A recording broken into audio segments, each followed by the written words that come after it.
한 시골에 살던 그리스도인 농부가 도시에 왔다가 점심시간이 되어서 식당에 들어갔습니다. 음식이 나오자 그 음식 앞에 하나님 앞에 감사의 기도를 드렸습니다. 그때 옆자리에 앉아있던 한 불량배처럼 생긴 젊은이가 그 모습을 보더니 조롱 섞인 소리로 그렇게 말합니다.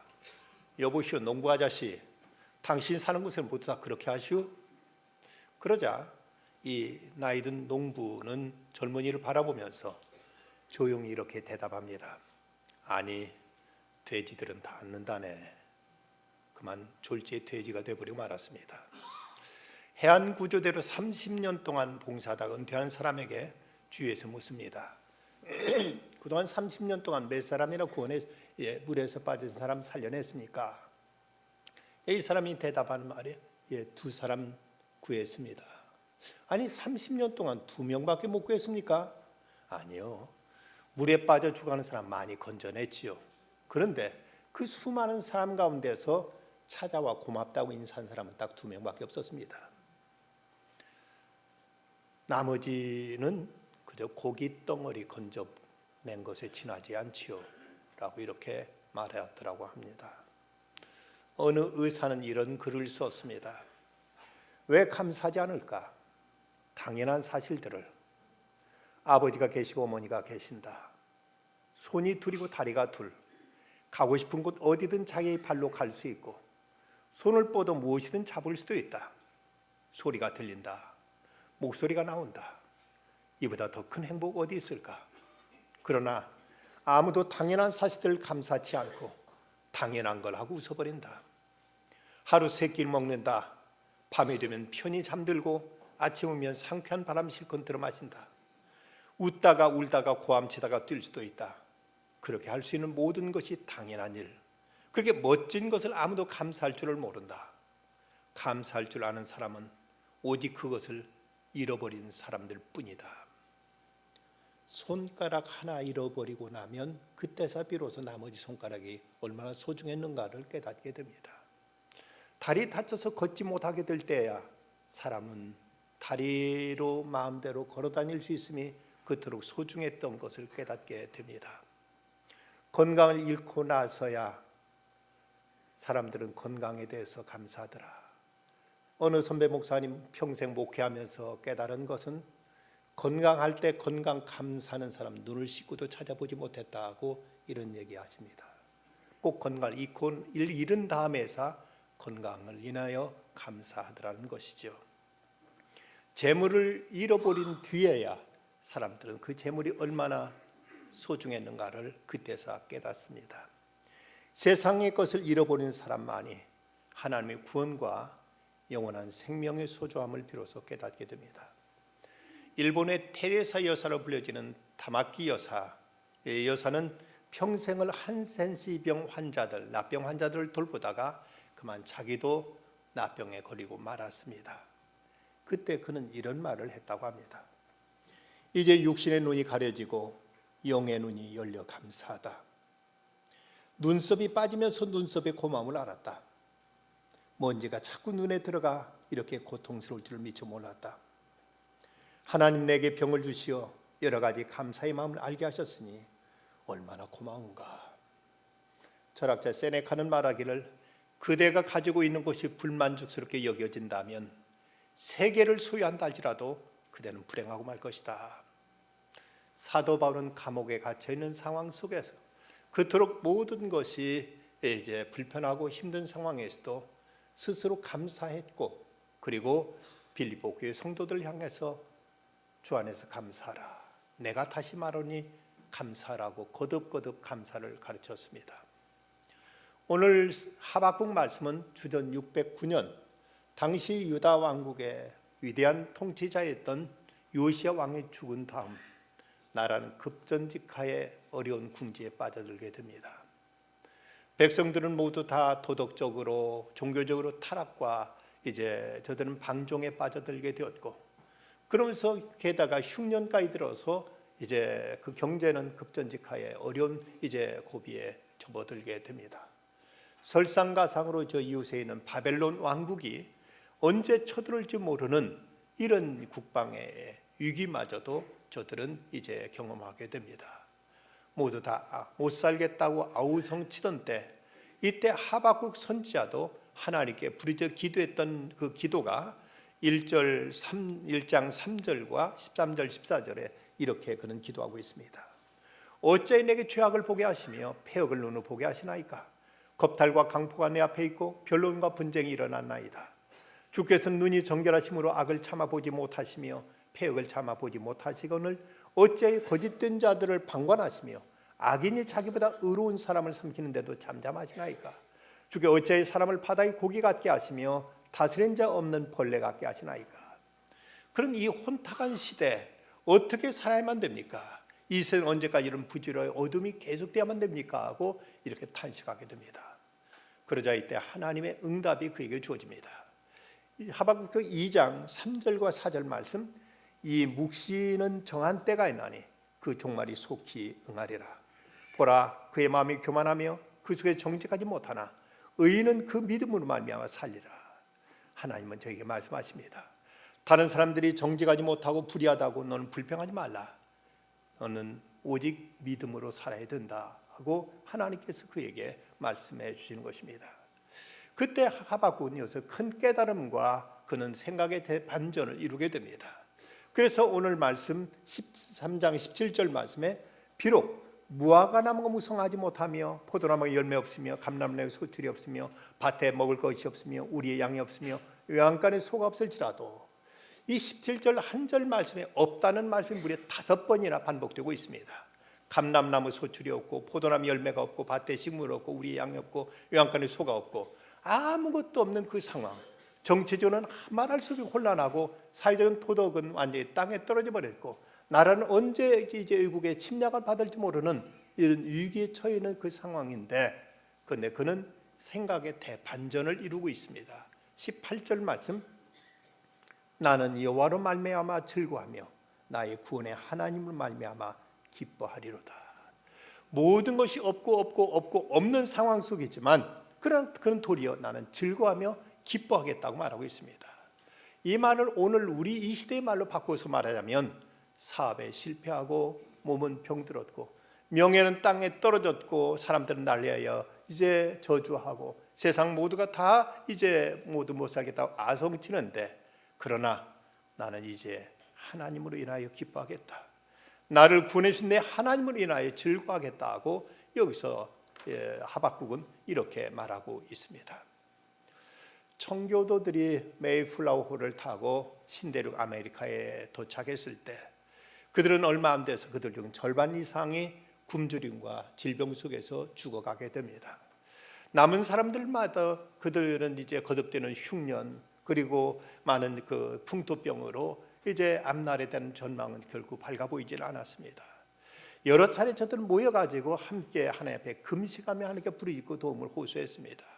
그런데 어느 해인가 또다시 저들이 큰 위기가 닥쳤을 때 저들이 또 다시 대표들이 모여서 이제 또 다시 한번 금식 기간을 정하고 전 국민이 모든 사람이 함께 금식하며 부르짖자고 이렇게 의논하고 있었습니다. 그런데 그때 한 농부가 이런 얘기를 합니다. 지금까지 우리는 금식하며 하나님께 도와주길 간절히 기도했다. 그러나 이제 생각이 좀 바꾸어지기를 원한다. 비록 농사가 흉년이 들고 형제 자매들이 병으로 쓰러지는 일을 어려움을 겪고 있지만 이 가운데 분명 우리는 감사할 조건이 있다고 본다. 식량이 풍족하지 못하고 여건이 유럽보다 편하지 않지만 여기에 우리는 신앙의 자유가 있고 정치의 자유가 있다. 그리고 우리 앞에 저 넓다란 광야가 펼쳐져 있지 않는가. 이로 인해 금식하는 대신 감사 기간을 정하고 하나님께 감사를 드리는 것이 어떻겠는가. 이 말에 모든 대표자들 모여서 다 그 말에 큰 감동을 받고 그렇게 하기로 결정하고 그들이 생각했던 금식 기도 대신 오히려 감사의 기도를, 감사의 축제를 드리기로 이렇게 결정했습니다. 그리고 나서 미국은 축복받았습니다. 미국의 추수감사절이 이렇게 해서 생겨나게 된 것입니다. 여기서 하박국이 감사하고 있는, 기뻐하고 있는 그 특징을 살펴보면 먼저 그는 절대적인 감사와 기쁨을 하고 있습니다. 당시 상황은 바벨론의 침략이 지금 코앞에 닥쳐 있고 경제는 말할 수 없이 침체해 있고, 그리고 사회적인 도덕과 기강과 이제 종교는 이제 땅에 떨어질 대로 떨어진 가운데서 무엇 하나 희망을 찾을 수 없는 상황이었습니다. 무화과 나무가 무성치 못하고 포도나무에 열매가 없고 감나무는 소출이 없고 밭에 식물 없고 우리의 양이 없고 양털에 소가 없는 상황, 이런 처지가 되면 사람들은 모두 다 자포자기에 빠지게 되고 사람들에 대해 공격적이 되기가 쉽고, 그리고는 이제 하늘에 원망하고 불평하는 이런 처지였지만, 그러나 이런 상황에서도 이 하박국은 나는 기뻐하겠다, 나는 하나님 앞에 즐거워하겠다 하고 이렇게 결심합니다. 세상적인 조건은 아무것도 감사할 일이 없고 어떤 것도 희망적인 어떤 기대가 보이지 않지만, 그럼에도 불구하고 이 모든 상황을 초월해서 모든 조건을 다 이제 뛰어넘어서 나는 기뻐하겠다, 나는 즐거워하겠다 하고 그는 이렇게 말하고 있습니다. 비록 오늘의 현실이 암담하고 견디기 어렵지만 세상 환경에도 좌우되지 않는 비밀한 기쁨을 누리고 있었던 것입니다. 이 모든 것 속에 하나님이 계심을 알았고, 그는 하나님의 섭리를 깨닫고 무조건 하나님 앞에 절대적인 감사를 드리고 있습니다. 1914년 어느 겨울밤, 토마스 에디슨이 나이 67살 때였습니다. 그가 일생을 연구했던 연구소 건물이 그만 화재가 일어나서 홀랑 다 타버렸습니다. 그가 연구한 모든 연구 업적들, 연구 노트들, 이 모든 것이 다 그대로 한 줌의 재로 사라져버리고 만 것입니다. 그때 그의 아들 찰스가 그 소식을 듣고 급히 달려옵니다. 그런데 아버지 에디슨을 보니까 무섭게 타오르는 그 불길을 즐기고 있는 겁니다. 아들 찰스를 보더니 에디슨이 이렇게 말합니다. 엄마 어디 계시냐? 빨리 제 찾아가서 이를 모셔넣어라. 이런 광경은 두 번 다시 볼 수 없을 것이다. 지난날 내 잘못은 이렇게 다 사라졌다. 이제부터 다시 시작할 수 있니 얼마나 감사한 일이냐. 그 절망적인 상황 속에서 에디슨은 낙심하지 않고 불평하지 않고 원망하지 않고 도리어 긍정적인 태도로 그는 감사하며 연구에 몰두했더니, 그 후 그는 1000건이 넘는 발명과 특허를 그는 획득하게 되었다고 합니다. 그에게는 다른 어떤 조건도 어떤 이유도 없이 그저 감사함으로 그를 새롭게 도전했을 때 그에게는 놀라운 이런 열매가 맺히게 된 것입니다. 하박국의 기쁨과 감사는 또한 하나님으로 인한 것이었습니다. 나는 여호와로 말미암아 즐거워하며 나의 구원의 하나님을 말미암아 기뻐하리로다. 비록 지금 자신의 생존을 위해 모든 기반이 다 무너진 상태지만 그럼에도 하나님으로 인하여 즐거워하겠다는 것입니다. 다른 건 다 사라졌어도 하나님만은 지금 나와 함께 하시고 내 곁에 계시니 그 하나님으로 인하여 그는 기뻐하겠다 하고 이렇게 고백하고 있습니다. 찬송가 292장의 작사가인 프란시스 헤버갈은 그는 말하기를, 아무리 많은 것이 있을지라도 주님이 내게 없으면 나는 살 수가 없고, 내게 아무것도 없을지라도 주님이 내게 계신다면 나는 넉넉히 살아갈 수 있다고 이렇게 말하면서, 그러면서 유명한 찬송가 292장 주 없이 살 수 없네 죄인의 구주여 하는 그 유명한 찬송을 작사하게 되었다고 합니다. 미국의 실업가 중에 스탠리 테닌 박사가 있습니다. 이분은 회사를 크게 키우고 돈을 많이 벌어서 유명하게 됐는데 1976년 그는 갑자기 척추암 3기 진단을 받습니다. 당시 의술로는 이 척추암은 수술로도 그리고 약물로도 고치기 힘든 병이었습니다. 이 사실이 알려지자 모든 사람은 그는 이제 끝났다, 그는 죽었다 하고 이렇게들 생각하고 있었습니다. 근데 한 3개월쯤 지난 다음에 그가 벌떡 일어나서 회사에 출근을 하는 것입니다. 사람들이 깜짝 놀라서 아니 어떻게 병에서 나았습니까? 하고 물었더니 이 스탠리 테인이 말합니다. 예, 저는 하나님 앞에 감사만 했습니다. 그랬더니 병이 낫더군요. 그는 그때 이런 기도를 드렸다고 합니다. 하나님, 병들게 된 것도 감사합니다. 병들어 죽게 돼도 감사합니다. 하나님, 저는 죽음 앞에서 하나님께 감사를 받고 밖에 없습니다. 살려주시면 살고 죽으라면 죽겠습니다. 하나님 무조건 감사합니다. 그 말할 수 없는 절망의 순간에도 매 순간 감사하고 찬양했더니 암세포는 사라지고 건강을 회복하게 되었던 것입니다. 지금 우리가 어떤 처지에 있을지라도 하나님 나와 함께 하신다는 이 사실만 확신할 수 있다면, 이것만 분명히 믿을 수 있다면 우리는 모든 상황을 초월해서 우리는 감사할 수 있게 될 것입니다. 하나님이 없는 사람은 마치 햇빛이 비치지 않는 곳에 심겨진 식물 같아서 시들시들 그 나무는 제대로 자라지 못합니다. 그러나 예수 그리스도는 우리들의 의의 태양이 되셔서 우리에게 한없는 은총 햇살을 비춰주심으로 어떤 어려운 상황 속에서도 우리는 잎을 피우고 꽃을 피워서 열매를 맺을 수 있는 이런 하나의 풍성한 은총 속에 살아가게 될 것입니다. 하박국이 또 기뻐했던 그리고 감사했던 그 조건 중 하나는 하나님께로부터 받은 구원으로 인한 것이었습니다. 나의 구원의 하나님으로 말미암아 기뻐하리로다. 하박국이 지금 처한 현실은 참으로 암담하고 아무런 어떤 희망이 보이지 않습니다. 그럼에도 하박국은 믿었습니다. 아니다, 이대로 끝나지 않는다. 하나님 반드시 구원하신다. 그리고 이미도 하나님께서 나를 구원하셨고 나로 하여금 영원한 생명을 누리게 하셨다 하는 하나님의 구원에 대한 확신으로 그는 이 어려운 상황 속에서도 하나님께 감사하며 하나님 앞에서 기뻐하고 있는 것입니다. 그는 이 구원의 확신, 영원한 천국에 대한 소망, 이를 통해서 그는 절망적인 상황 속에도 감사를 선택했고 기쁨을 누릴 수가 있었던 것입니다. 인터넷 사이트에 보니까 이런 글이 올라 있었습니다. 요즘 장기 이식들을 많이 하는데 우리들이 눈, 안구 하나를 구하려면 1억 원이 든다고 합니다. 그럼 눈 2개를 구하려면 2억 원이 든다고 하죠. 그런가 하면은 심장 하나 바꾸는데 3천만 원, 심장은 50억 원, 간 이식하는 데는 7천만 원, 그보다 팔다리 의족하는 데도 엄청난 돈이 들 것입니다. 그렇다면 우리가 두 눈 멀쩡하게 뜨고 두 다리 마음대로 걸어 다니는 사람들은 그 몸에 이미 51억 원이나 넘는 재산을 지니고 다니는 셈이라고 합니다. 이 도로를 칠 어떤 자동차보다도 더 편리하고 더 튼튼한 두 다리가 우리에게 있고 마음대로 움직일 수 있는 팔이 있다는 것, 이것이 얼마나 우리에게 큰 재산인가를 알아야 됩니다. 어떤 사고를 당해가지고 앰뷸런스에 실려가지고 산소호흡기를 끼고 가게 되면 1시간에 36만 원을 내야 되는데 눈, 코, 입을 가지고 두 다리로 걸어다니면서 공기를 공짜로 마시게 되면 하루에 860만 원을 버는 셈이 된다고 합니다. 그렇다면 하나님은 이미 우리에게 51억 원짜리 몸을 공짜로 주셨고 그리고 매일 우리로 하여금 860만 원어치의 은총을 베풀어 주시니 얼마나 감사한 일이냐고 이런 글이 이제 인터넷 사이트에 올라 있는 걸 봤습니다. 여러분, 우리가 이렇게 많은 것을 누리고 있다면 이 자체만도 얼마나 큰 것인가. 그런데 이 땅에 잠시 잠깐만이 아니라 영원한 천국, 영원한 생명을 이미 우리는 보장받고 있기에 우리는 그저 감사밖에 할 것이 없는 사람들이 아니니까는 것입니다.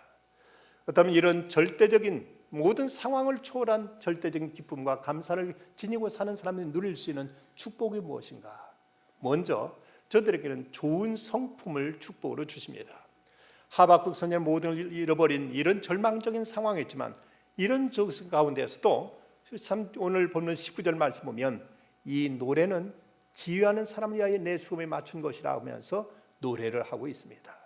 여러분, 이 상황이 과연 노래할 수 있는 상황인가? 모든 아무것도 이제 건질 것이 없는 이런 절망적인 상황 속에서도 하박국은 노래할 수 있는 마음의 여유와 마음의 기쁨과 마음의 자유와 마음의 평안을 그는 이렇게 누리고 있는 것을 보게 됩니다. 아무것도 없는 이 상황 속에서도 그저 기쁨으로 노래할 수 있는 그 좋은 마음이 하나님께로부터 그에게 허락되었다는 사실입니다. 마음이 답답하고 괴롭고 짜증스럽다면 그건 감사를 잃어버렸기 때문입니다. 그래서 오스키니스는 그는 말하기를 감사할 줄을 모르는 것과 죄에 대한 망각은 이건 정신적인 문제라기보다는 도덕적인 문제다. 그건 죄에 대한 직접적인 표출이다. 하나님을 필요로 하지 않는 현대 세계는 감사할 줄 모르는 현대인들을 양산하고 있다고 이렇게 지적하고 있습니다. 김준태 시인이 쓴 감꽃이라는 짧은 시가 있습니다. 어릴 적엔 떨어지는 감꽃을 세었지. 전쟁통에는 죽은 병사들의 머리를 세고 지금은 엄지에 침 발라 돈을 세지. 근데 먼 훗날엔 무엇을 셀까 몰라. 사람들은 그 깨끗하고 청순한 듯 마음 다 잃어버리고 이기심만 키우면서 죽어가고 있습니다.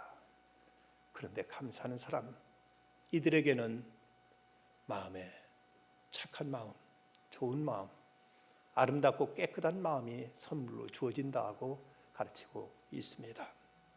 또한 감사하는 사람은 건강을 선물로 받습니다. 오늘 19절 말씀, 주 여호와는 나의 힘이시라 나의 발을 사슴과 같게 하사 나를 나의 높은 곳으로 다니게 하신다고 말씀합니다. 모든 것이 다 사라져버린 상황 속에서 기뻐하며 감사하게 될 때 그는 이제 건강한 모습으로 사슴처럼 높은 곳을 껑충껑충 뛰어줄 수 있는 건강과 힘이 주어진다고 이렇게 말씀하고 있습니다. 의학적으로 사람이 기뻐하면은 뇌 속에서 엔돌핀이 솟아나와 가지고 온몸에 활력을 주고 병을 물리치고 모든 질병을 이길 수 있는 이런 항균의 능력이 몸에서 생겨난다고 합니다. 감사하는 마음 백신과 같아서 예방접종이 병균의 침입을 막듯이 탐욕의 병균이 침범하지 못하게 하고, 감사하는 마음은 항독제와 같아서 방부제와도 같아서 침범해 있는 죄의 독소를 이제 물리치고 싸워서 이기게 한다는 것입니다. 감사하는 생활이 없는 것은 이기심이 지배를 받고 있어서 죄와 싸울 저항력을 잃게 되고 만다는 것이죠. 의학적으로 하는 얘기가 이렇게 감사함에 기뻐하는 사람은 그러지 않은 사람보다 평균 5년 내지 10년은 더 산다고 이렇게 의학자들이 주장하고 있습니다. 여러분, 건강하기 위해서도 우리는 감사하며 기뻐할 줄 알아야 됩니다. 또한 감사하는 사람에게는 믿음이 선물로 주어집니다. 하박국 선지자는 고백합니다. 비록 무화과 나무가 무성치 못하며 포도나무 열매가 없으며 감람나무에 소출이 없으며 밭에 식물이 없으며 우리의 양이 없으며 양간에 소가 없을지라도 나는 여호와로 인하여 즐거하며 내 구원의 하나님으로 인하여 기뻐하겠다고 말하고 있습니다. 그런데 이런 믿음, 이것이 어디서 생겨나는 것입니까? 성경 믿음은 선물이라고 했습니다.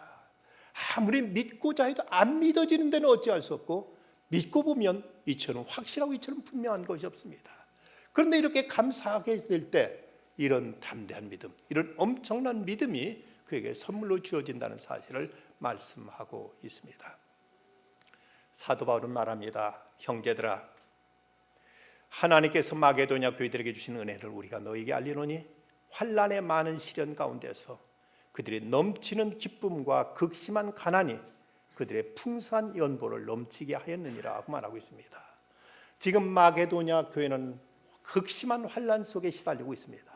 그런데도 불구하고 그들에게는 넘치는 연보가 있었는데, 이 넘치는 연보를 위한 두 가지의 전제 조건은 그들은 극심한 가난과 기쁨이었습니다. 그 어려움 중에도 그들은 극심한 가난이 있었지만 도리어 기뻐했을 때 그들에게는 엄청난 이러한 하나님의 연보를 들 만큼의 풍성함이 저들에게 샘솟을 수 있었던 것입니다. 두 아이의 어머니로서 대장암 4기 진단을 받고 2번의 수술과 25번의 방사선 치료, 39번의 끔찍한 화학요법을 견뎌냈지만 끝내 죽음은 그녀를 앗아가버리고 말았습니다. 36살 나이에 세상을 떠난 샬럿 키틀리는 죽기 전에 이런 글을 남깁니다. 살고 싶은 날이 참 많은데 저한테는 허락되지 않네요. 내 아이들 커가는 모습 보고 싶고 남편에게 못된 마누라 되어 함께 늙어보고 싶은데 그럴 시간을 안 주네요. 죽음을 앞두니 그러더라고요.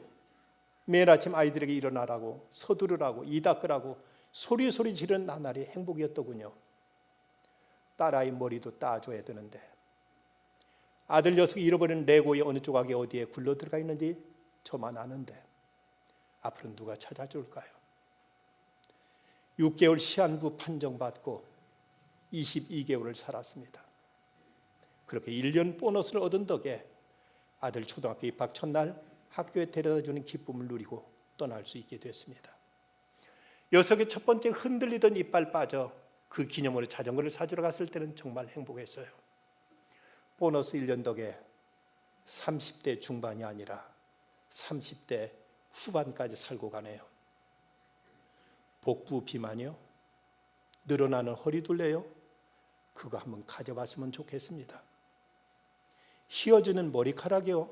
그거 한번 뽑아봤으면 좋겠습니다. 그만큼 살아남는다는 얘기잖아요.